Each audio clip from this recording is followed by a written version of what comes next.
Bonjour à tous. Ce que vous allez voir n'est pas une fiction. C'est l'histoire vraie de 3 enfants disparus en plein cœur de Paris. Une affaire classée par la police, mais que nous allons rouvrir. Nous avons un indice qui prouve que Léo, Sophia et Malik sont liés par un secret bien plus sombre que vous ne pouvez l'imaginer. Écoutez attentivement. La vérité sur les enfants de la ville ne se trouve pas dans les dossiers de police. Elle est enfouie sous le béton de Paris et nous allons la déterrer avant qu'il ne soit trop tard. Restez avec nous jusqu'au bout, car c'est ici que tout bascule.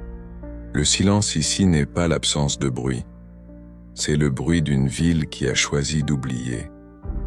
Nous sommes dans la cité des Lilas, un quartier populaire de l'Est parisien.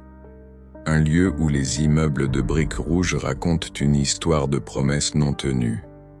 C'est ici que Léo, Sophia et Malik ont disparu, à 3 moments différents, sur une période de 5 ans. Léo, 8 ans, en 2018. Sophia, 10 ans, en 2020. Et Malik, 7 ans, il y a seulement quelques mois, en 2023. 3 enfants, 3 vies brisées, 3 dossiers classés sans suite. L'enquête officielle a conclu à des fugues ou à des enlèvements isolés, sans lien entre eux. Mais les faits initiaux, les données réelles que nous avons pu collecter, racontent une toute autre histoire. La construction du scénario commence par l'atmosphère. La cité des Lilas est adossée à une vaste zone industrielle désaffectée, l'ancienne usine de traitement des eaux de la ville, fermée depuis les années 70. Un lieu parfait pour l'urbex, un labyrinthe de hangars rouillés et de souterrains inondés. C'est la dernière zone où les 3 enfants ont été vus. Les témoignages des voisins, que la police a rapidement écartés, sont pourtant concordants. Madame Dubois, une vieille dame qui vit au rez-de-chaussée, a juré avoir vu Léo, le premier disparu, jouer près de la clôture de l'usine, quelques minutes avant sa disparition. Elle a dit « Il ne jouait pas seul, il parlait à quelqu'un qui était de l'autre côté de la clôture, dans l'ombre. » La police a conclu à une hallucination due à l'âge. L'introduction des personnages est cruciale. Nous avons Léo, l'enfant rêveur, toujours avec son carnet de dessin. Sophia, la petite fille espiègle connue pour sa curiosité et son goût pour l'exploration. Et Malik, le dernier, l'enfant silencieux, qui ne parlait que par signes. 3 profils différents mais un point commun. Une fascination pour l'interdit, pour la zone abandonnée. Les premières pistes réelles sont là. Dans le carnet de Léo, retrouvé sous son lit, un dessin étrange. Une porte, et devant elle, un symbole. Un cercle brisé par 3 lignes. Un symbole que personne n'a pu identifier. La police, représentée par le commissaire Lefebvre, a mené une enquête superficielle. Les recherches se sont concentrées sur les réseaux pédophiles, les enlèvements familiaux, les pistes classiques. L'usine abandonnée a été fouillée, mais seulement en surface. Les souterrains, le véritable labyrinthe, ont été ignorés, jugés trop dangereux et sans intérêt. Les voisins, les témoins, ont été interrogés une seule fois, puis laissés à leur désespoir. Le ton journalistique sombre est donné par cette impuissance, cette sensation que la vérité est là, sous nos yeux, mais que personne ne veut la voir. Nous avons réussi à obtenir les rapports d'intervention de l'époque. Ils sont truffés d'incohérences. Le rapport sur la disparition de Sophia mentionne la découverte d'un jouet, une petite poupée, retrouvée à l'intérieur de la clôture de l'usine. La police a conclu que la poupée avait été jetée par-dessus la clôture.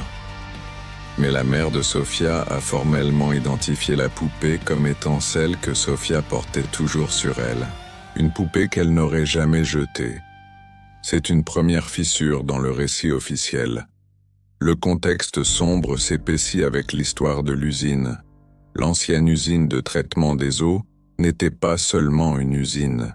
Elle était, selon les archives de la ville, un lieu de recherche scientifique pendant l'occupation. Un laboratoire secret où des expériences non conventionnelles étaient menées. Les archives sont vagues, mais le nom d'un certain docteur Moreau apparaît à plusieurs reprises, un scientifique spécialisé dans la psychologie des foules et la manipulation mentale. Nous avons réussi à retrouver un ancien gardien de l'usine, M. Bernard, qui a travaillé là-bas jusqu'à sa fermeture. Il a refusé de parler à la police à l'époque, mais il a accepté de nous rencontrer. Son témoignage est crucial. Il raconte que la nuit de la disparition de Léo, il a vu une voiture noire sans plaque d'immatriculation garée près de la clôture. Il a vu 2 hommes en sortir, vêtus de combinaisons sombres. Ils ne sont pas entrés par la porte principale. Ils ont utilisé une petite porte de service, cachée par la végétation. La police n'a jamais été informée de cette porte. Le mystère est renforcé par le fait que les 3 enfants ont disparu à des dates qui correspondent à des événements astronomiques précis. Une éclipse lunaire, un alignement planétaire et une nuit de nouvelle lune. Une coïncidence ou un indice que les disparitions sont liées à un rituel, à une secte? Alors que nous examinons les photos de la zone, nous remarquons que le symbole dessiné par Léo sur son carnet est identique à un symbole gravé sur une pierre tombale dans un cimetière abandonné de la banlieue parisienne. Un cimetière où est enterré un homme mort en 1985, un homme dont le nom est Dubois. Le nom Dubois. L'ingénieur de la RATP, le voisin de Léo, est maintenant une pierre tombale dans un cimetière abandonné. Le hasard n'existe pas dans cette affaire. Le mystère des enfants de la cité n'est pas une série d'enlèvements isolés, c'est une conspiration orchestrée par des forces qui ont tout intérêt à ce que la vérité reste enterrée sous le béton de Paris. La découverte de quelque chose d'occulte commence par l'enquête sur le cimetière. La tombe de M. Dubois, l'homme mort en 1985, est celle d'un ancien employé de l'usine de traitement des eaux. Un ouvrier, sans histoire, mort d'une maladie pulmonaire selon le certificat de décès. Mais sur sa pierre tombale, le symbole de Léo est gravé, le cercle brisé par 3 lignes. Ce n'est pas un hasard, c'est une signature. Les documents ignorés sont les archives de l'usine. Nous avons réussi à obtenir un accès non officiel aux anciens registres du personnel. Le nom de M. Dubois, l'ouvrier, apparaît à plusieurs reprises. Mais il est toujours associé à des travaux de nuit dans les souterrains. Des travaux qui n'étaient pas enregistrés dans les rapports officiels. Les registres mentionnent également des livraisons de matériel de laboratoire et de produits chimiques non identifiés à l'usine, bien après sa fermeture officielle. Les pistes qui ne font pas sens sont là. Pourquoi un ouvrier continuerait-il à travailler dans une usine fermée? Pourquoi des livraisons de produits chimiques? La version officielle de la contamination environnementale est un écran de fumée. La vérité est que l'usine était un laboratoire secret, un lieu où des expériences étaient menées, bien après sa fermeture. Nous avons mené des interviews avec des personnes qui ont travaillé à l'usine. Un ancien chimiste, M. Leclerc, a accepté de parler sous couvert d'anonymat. Son témoignage est accablant. Il raconte que l'usine était le lieu d'une expérience psychologique menée par le docteur Moreau, le scientifique de l'occupation. L'objectif ? Créer un champ de résonance capable de manipuler les émotions et les pensées des habitants de la Cité des Lilas. Interview, M. Leclerc. Le docteur Moreau n'était pas un nazi, c'était un génie. Il croyait que l'esprit humain était une antenne et que l'usine avec ses cuves et ses conduits était un amplificateur. Il voulait créer une conscience collective, une sorte de dieu psychique. Monsieur Dubois, l'ouvrier, était son assistant. Il était chargé de l'entretien des souterrains. Il était le gardien du secret. Les versions contradictoires sont nombreuses. La police a toujours affirmé que les disparitions étaient isolées, mais les témoignages des parents des enfants sont concordants. Ils racontent que, juste avant la disparition, leurs enfants étaient différents. Ils étaient silencieux, distants, et ils dessinaient tous le même symbole, le cercle brisé par 3 lignes. C'est la preuve que les enfants étaient connectés, qu'ils étaient sous l'influence de quelque chose. L'implémentation dangereuse est là. Le symbole n'est pas un simple dessin. C'est le logo d'une société secrète, la Fraternité du Cercle Brisé, une organisation ésotérique qui a prospéré dans les années 80 et qui était liée à des personnalités politiques et industrielles de l'époque. Le docteur Moreau était le fondateur de cette fraternité. Le sigle policier est un autre indice. Le commissaire Lefebvre, qui a classé l'affaire, est un ancien membre de la fraternité. Son nom apparaît dans les registres de l'organisation, juste à côté de celui du docteur Moreau. C'est la preuve que la police a activement participé à la dissimulation. Les forces majeures qui tentent de cacher quelque chose sont les anciens membres de la fraternité, qui occupent aujourd'hui des postes clés dans la politique et l'industrie. Le mystère est renforcé par le fait que le symbole de la fraternité est identique à un symbole trouvé dans les archives de l'Ordre du Temple, une organisation médiévale qui croyait au pouvoir des lieux. Le village de Beaucourt, le lieu de la première enquête, était un ancien lieu de culte templier. Le secret des enfants de la cité est un secret qui remonte à des siècles. Alors que nous examinons les photos de la zone, nous remarquons que le symbole dessiné par Léo sur son carnet est identique à un symbole gravé sur une pierre tombale, dans un cimetière abandonné de la banlieue parisienne. Un cimetière où est enterré un homme mort en 1985, un homme dont le nom est Dubois. Le nom Dubois, le commissaire Lefebvre, la fraternité du cercle brisé. Le puzzle se met en place, mais il manque une pièce essentielle, la preuve que les enfants sont toujours en vie. La vérité est sur le point d'être révélée par une reviravolta inattendue, un nouvel indice qui change tout ce que nous pensions savoir. L'élément inattendu est le nouvel indice du titre. Une photo, une image floue, prise avec un téléphone portable de mauvaise qualité, mais qui est la preuve que les enfants sont toujours en vie. La photo a été prise par un sans-abri, Monsieur Jean, qui vivait dans la zone industrielle désaffectée. Monsieur Jean est mort la semaine dernière d'une crise cardiaque selon la police, mais son téléphone portable, retrouvé par un ami, contenait cette photo. La photo montre les 3 enfants, Léo, Sophia et Malik, vivants, à l'intérieur de l'ancienne usine de traitement des eaux. Ils sont assis dans une pièce sombre, éclairés par une faible lumière rouge. Ils ne sont pas attachés, mais ils sont catatoniques, le regard vide. Mais le plus choquant est la présence d'une 4e personne sur la photo. Un homme vêtu d'une toge sombre qui tient un objet dans sa main. L'homme est flou, mais son visage est reconnaissable. C'est le commissaire Lefebvre. Cette photo change tout. Les disparitions ne sont pas des enlèvements isolés, mais un kidnapping orchestré par la police elle-même, sous l'égide de la fraternité du cercle brisé.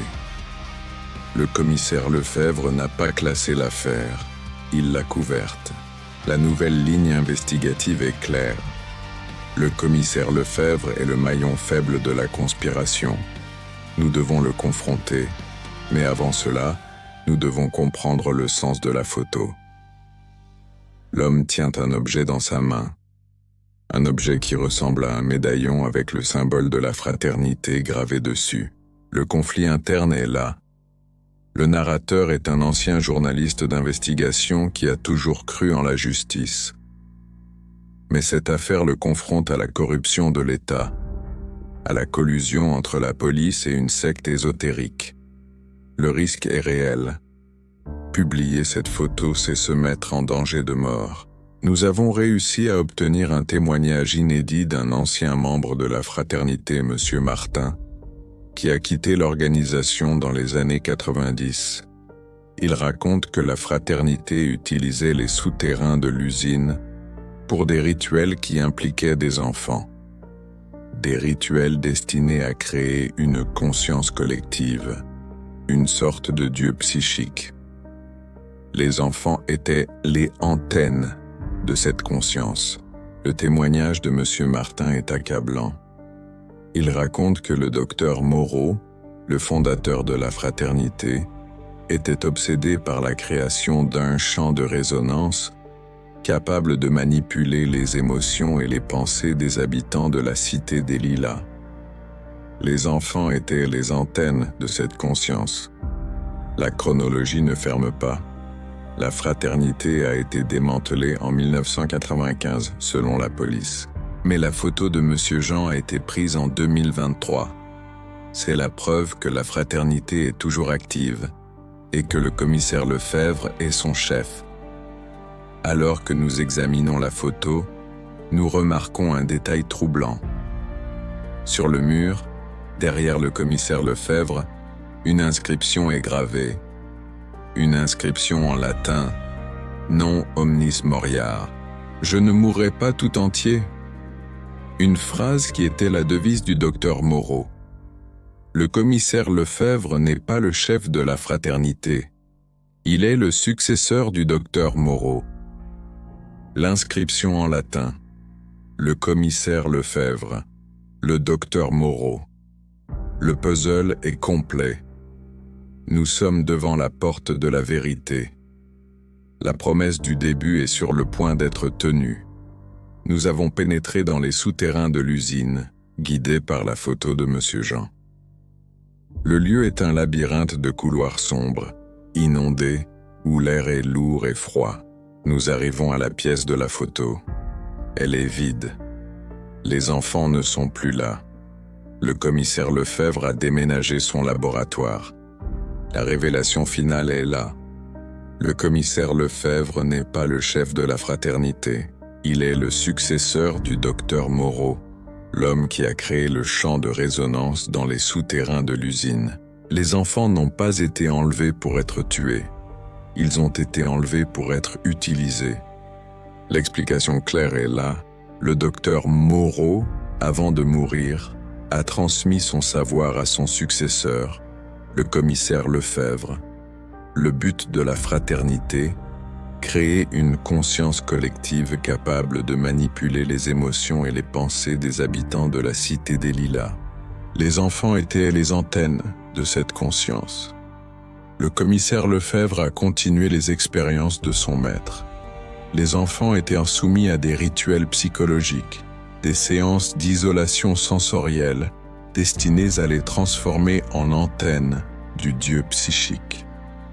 La photo de M. Jean était un avertissement.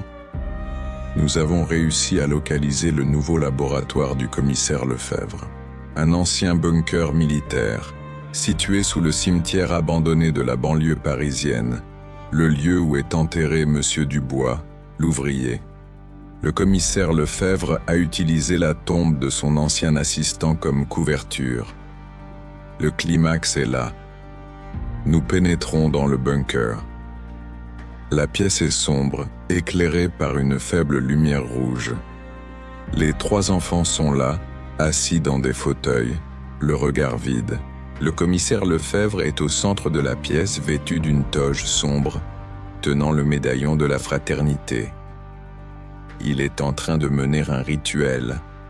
Le commissaire Lefebvre nous voit. Il sourit. Un sourire macabre. Il dit « Vous êtes en retard. Le rituel est terminé. Le Dieu est réveillé. Le commissaire Lefebvre n'est pas le chef de la fraternité. Il est le vaisseau du Dieu psychique. Le docteur Moreau a réussi à créer une conscience collective qui a absorbé son créateur et son successeur. Le commissaire Lefebvre est possédé. La révélation finale est un choc. Le mystère des enfants de la cité n'est pas un crime humain. C'est un crime psychique, orchestré par une entité qui se nourrit de la folie et de la peur. Le commissaire Lefebvre s'approche de nous. Il dit « Vous êtes les prochains. Le Dieu a faim. » Nous nous enfuyons, laissant derrière nous les enfants catatoniques et le commissaire possédé. Nous avons la preuve, la photo de Monsieur Jean, le témoignage de Monsieur Martin, les archives de l'usine. Mais nous avons aussi la certitude que le Dieu psychique est libre. Le suspense résiduel est là. Le Dieu psychique est libre. Il est dans Paris. Il est dans nos esprits. Grâce avons percé le secret des enfants de la cité. Nous avons révélé le crime, l'identité de la victime et la conspiration qui a permis à ce secret de rester enterré pendant un siècle. C'est ici que vous entrez en jeu. L'histoire du docteur Moreau et de l'entité psychique ne doit pas être oubliée. Votre engagement est crucial pour que la vérité éclate. Question ouverte. Maintenant que le Dieu psychique est libre, croyez-vous que les enfants de la cité sont les seules victimes? Ou pensez-vous que l'entité a déjà commencé à se nourrir de la conscience collective de Paris? Abonnez-vous, laissez un like et dites-moi dans les commentaires ce que vous pensez qu'il s'est vraiment passé. Je lis absolument tout.